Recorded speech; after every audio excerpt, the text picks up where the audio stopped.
penjelasan tadi, yaitu rasa aman ya. Rasa aman, di situ ada kesejahteraan psikologis murid, ya. Jadi tingkat kesejahteraan murid di sekolah terhadap perasaan aman dan berkehidupan kalau kata rapor pendidikan. Dan untuk indikator kesejahteraan psikologis murid ini yang dianggap maju, jadi yang ekspektasinya tentu yang paling bagus dong ya, yang maju yang kita lihat ya, kita nggak usah lihat yang middle atau yang di ujung kiri ya.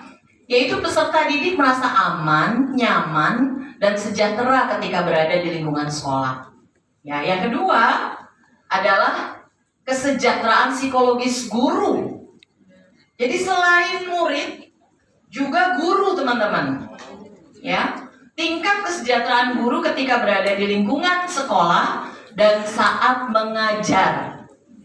Nah, yang dianggap maju atau baik, ya, menurut indikator ini adalah bahwa guru merasa menjadi bagian tidak terpisahkan dari satuan pendidikan, sehingga mereka sudah sepenuhnya antusias dalam menjalani peran mereka sebagai seorang pendidik.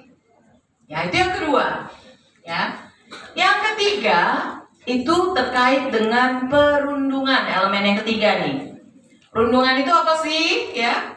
Perundungan itu kalau kata indikator ini adalah perilaku menyakiti orang lain, baik secara fisik maupun psikis yang dilakukan secara sengaja dan berulang-ulang.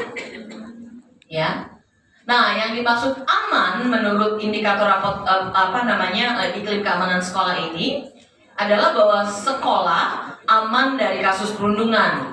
Kepala sekolah dan guru telah memiliki konsepsi yang tepat, ya, jadi nggak salah konsepnya ya, dan yakin dengan pengetahuan dan kemampuan mereka terkait perundungan.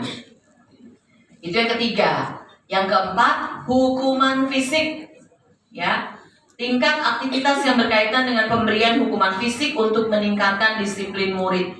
Yang dimaksud aman yaitu bahwa sekolah itu harus aman dari hukuman fisik. Kepala sekolah dan guru telah memiliki konsepsi yang tepat dan yakin dengan pengetahuan dan keterampilannya terkait hukuman fisik.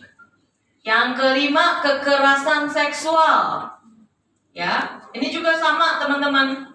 Ya, yang dimaksud aman adalah jika sekolah itu aman dari kasus pelecehan seksual, kepala sekolah dan guru sudah paham dan yakin konsep, definisi, bentuk, cara pencegahan dan kemampuan penanganan pelecehan seksual.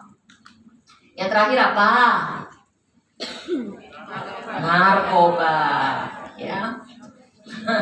Narkoba. Jadi yang dinilai itu tingkat aktivitas yang berkaitan dengan narkoba di satuan pendidikan dan murid yang berada di sekolah, ya. Jadi yang dimaksud aman harus aman dari kasus penyalahgunaan narkoba, dan kepala sekolah serta guru paham pengertian narkoba dan dan contoh penyalahgunaan narkoba.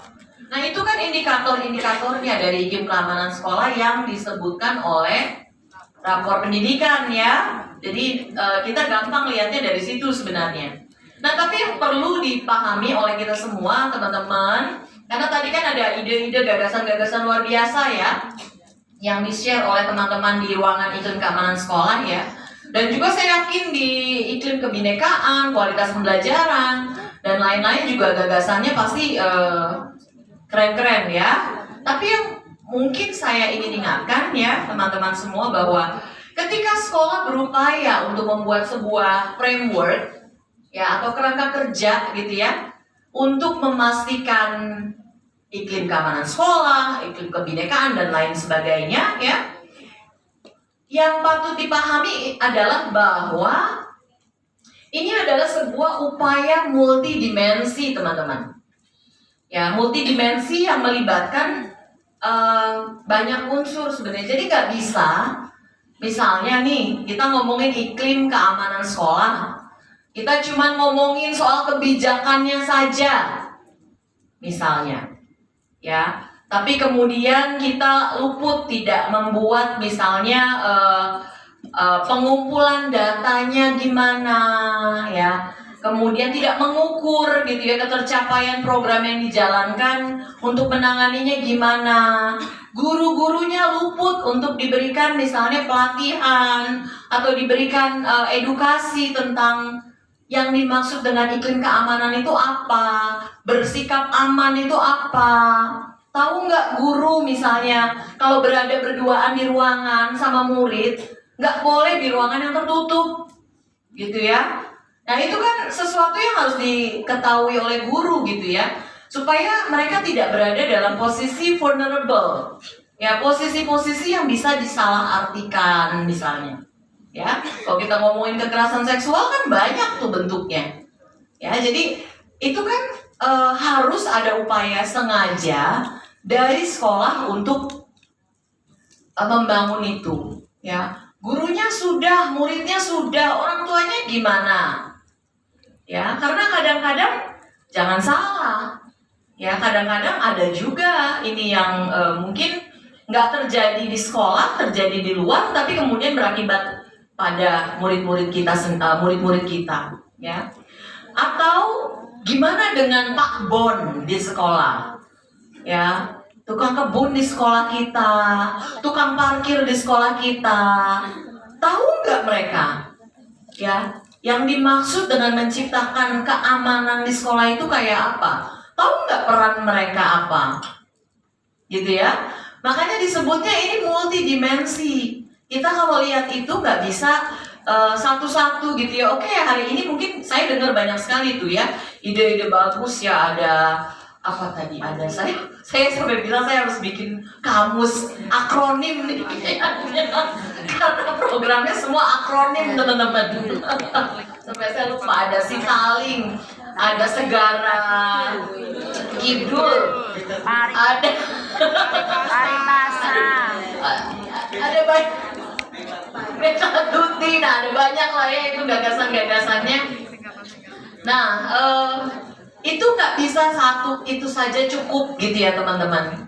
Katakanlah kita sudah punya misalnya aplikasi yang luar biasa gitu ya. Tetap yang lain itu ya, yang tadi saya sampaikan misalnya kesadaran dari stakeholder semuanya tentang apa yang dimaksud berperilaku aman misalnya, itu harus terus ditumbuhkan ya.